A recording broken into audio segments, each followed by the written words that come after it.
Hello everyone, welcome back to the channel economics made easy. आप सभी कैसे हैं? कमेंट सेक्शन में जरूर बताएं। मैं अच्छी हूँ। तो लास्ट क्लास में हमने ये पढ़ा था कि प्रोडक्शन पॉसिबिलिटी कर्व्स क्या है, उसकी टेबल बनाना हमने सीखी थी।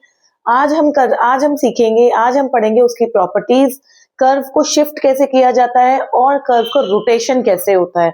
तो आज हम ये स्टार्ट करेंगे। तो चलिए शुरू करते हैं।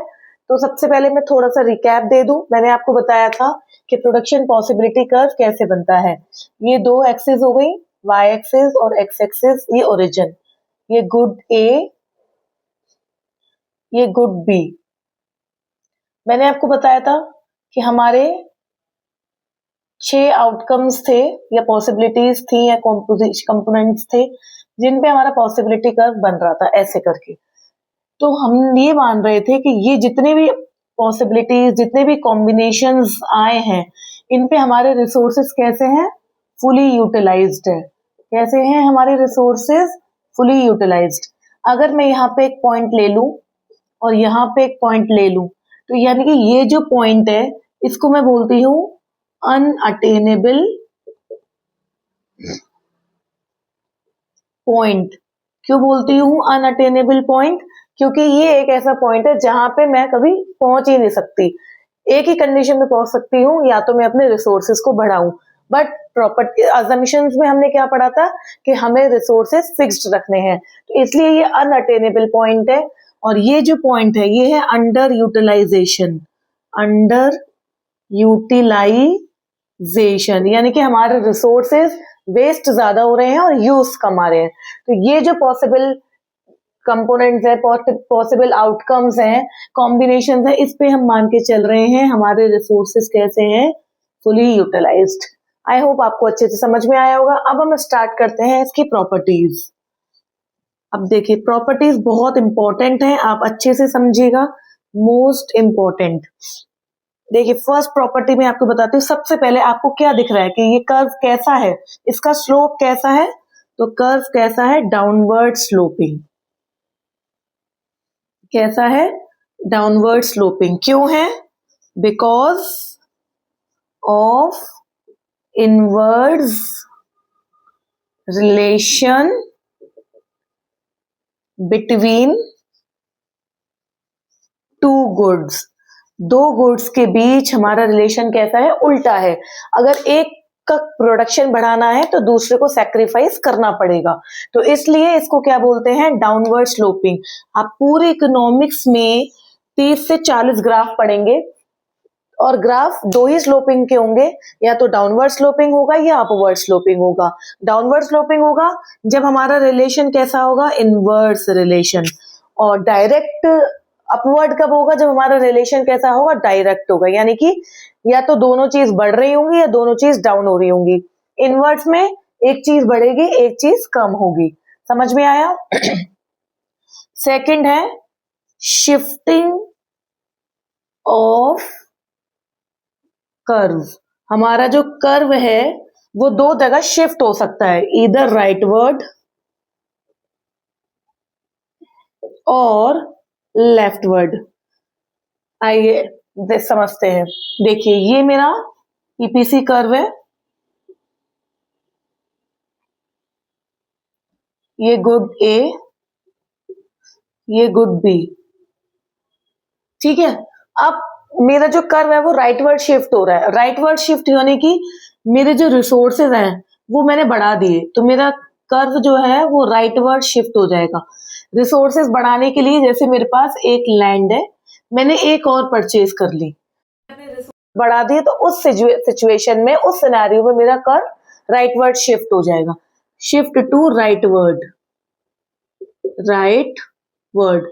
और मेरा लैंड था, मैंने उसको बेच दिया, आधा बेच दिया, तो अब मेरे रिसोर्सेस क्या होगा? मेरा जो पीपीसी कर्व है वो लेफ्टवर्ड शिफ्ट हो जाएगा, वो लेफ्टवर्ड शिफ्ट हो जाएगा, लेफ्टवर्ड शिफ्ट। समझ में आया? तो अगर मेरे रिसोर्सेस बढ़ रहे हैं तो मेरा कर्व राइटवर्ड शिफ्ट है, और मेरे रिसोर्सेस डाउन हो रहे हैं, कम हो रहे हैं, तो मेरा कर्व लेफ्टवर्ड शिफ्ट हो रहा है। थर्ड जो प्रॉपर्टी है वो है शेप की, यानी कि जो मेरा कर्व है वो कैसा है, कॉनकेव शेप है। ये जो कर्व है मेरा पीपीसी का वो कैसा है, कॉनकेव है। कॉनकेव क्यों है, बिकॉज ऑफ इंक्रीजिंग एमओसी या एमआरटी। मैंने आपको टेबल सिखाई थी, उसमें एमओसी क्या था, मार्जिनल अपॉर्चुनिटी कॉस्ट, और एमआरटी क्या था, मार्जिनल रेट ऑफ ट्रांसफॉर्मेशन। तो अगर ये बढ़ रहे हैं, इंक्रीज रेट से हैं, तो हमारा जो शेप है कर्व का वो कैसा होगा, कॉनकेव होगा। कैसा होगा, कॉनकेव होगा। अब इसमें दो कंडीशन आती हैं। फर्स्ट, कि ये कॉन्वेक्स हो सकता है और ये स्ट्रेट हो सकता है। तो जी हाँ, दोनों हो सकते हैं।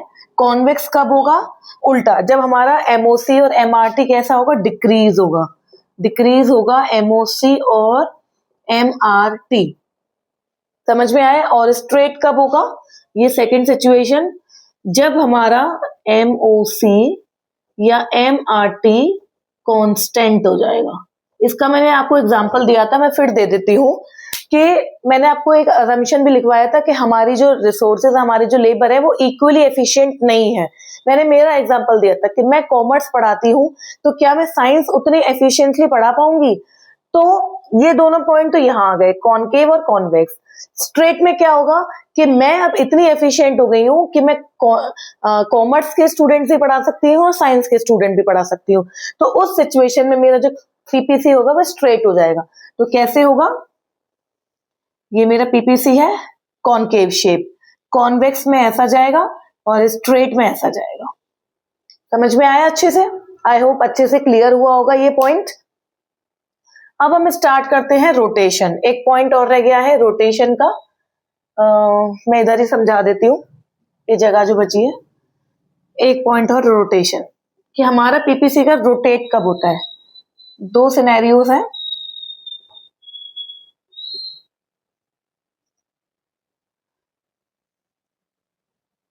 ठीक है, एक सिनेरियो वही सेम मैं आपको बता रही हूं कि मेरा ये लैंड है,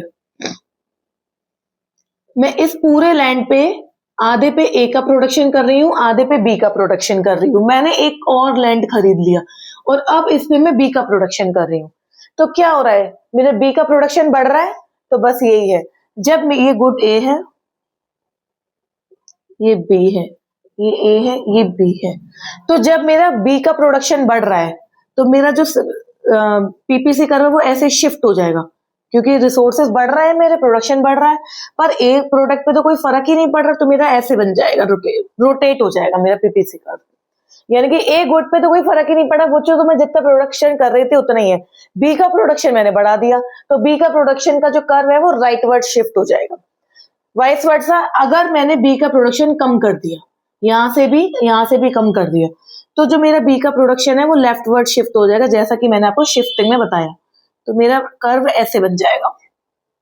समझ में आया। ऐसे ही इधर मैंने लैंड लिया और मैंने ए का प्रोडक्शन बढ़ाया, तो ये शिफ्ट हो जाएगा इधर, और बी का कुछ नहीं बढ़ाया तो मेरा कर्व ऐसे बनेगा। This is rotation. और अगर मेरा ए का प्रोडक्शन कम हुआ तो मेरा कर्व लेफ्टवर्ड शिफ्ट हो जाएगा, तो मेरा कर्व ऐसे बनेगा। क्योंकि बी एक कांस्टेंट है, बी के प्रोडक्शन पे कोई फर्क नहीं पड़ रहा है। शिफ्ट, ए का प्रोडक्शन कम हो रहा है, बढ़ रहा है, यहाँ पे बी का प्रोडक्शन कम हो रहा है, बट ज्यादा हो रहा है। तो this is rotation of PPF या रोटेशन ऑफ पीपीसी कर्व या प्रोडक्शन पॉसिबिलिटी फ्रंटियर। तो आई होप आज आपका ये चैप्टर इंट्रोडक्शन खत्म हो गया है। मैंने जितने भी पॉइंट्स इसमें पढ़ा है, economic problems, central economy, economy क्या होता है, स्कैरसिटी क्या है, माइक्रो मैक्रो में डिफरेंस मैंने पढ़ाया, नॉर्मेटिव पॉजिटिव में इकोनॉमिक्स में डिफरेंस पढ़ाया, पीपीसी कर्व हमने पढ़ा, इसकी शिफ्टिंग, इसकी रोटेशन और इसकी प्रॉपर्टीज। तो आई होप आपको अच्छे से ये टॉपिक अच्छे से समझ में आया होगा, कोई प्रॉब्लम नहीं होगी। फिर भी अगर कोई प्रॉब्लम हो तो कमेंट सेक्शन में मुझसे पूछ सकते हैं, और आप अपनी बुक को पढ़िए, उनमें क्या लिखा है, और मेरे वीडियो से कनेक्ट कीजिए कि मैम ने क्या समझाया और हमने क्या समझा, और इसकी प्रैक्टिस कीजिए। अगर वीडियो अच्छी लगी हो तो प्लीज अपने फ्रेंड्स तक, अपने मिलने वालों तक शेयर कीजिए, वीडियो को लाइक कीजिए और चैनल को सब्सक्राइब कीजिए अगर अभी तक नहीं किया है। तब तक के लिए अच्छे से पढ़ते रहिए, खुश रहिए, बाय बाय, थैंक यू।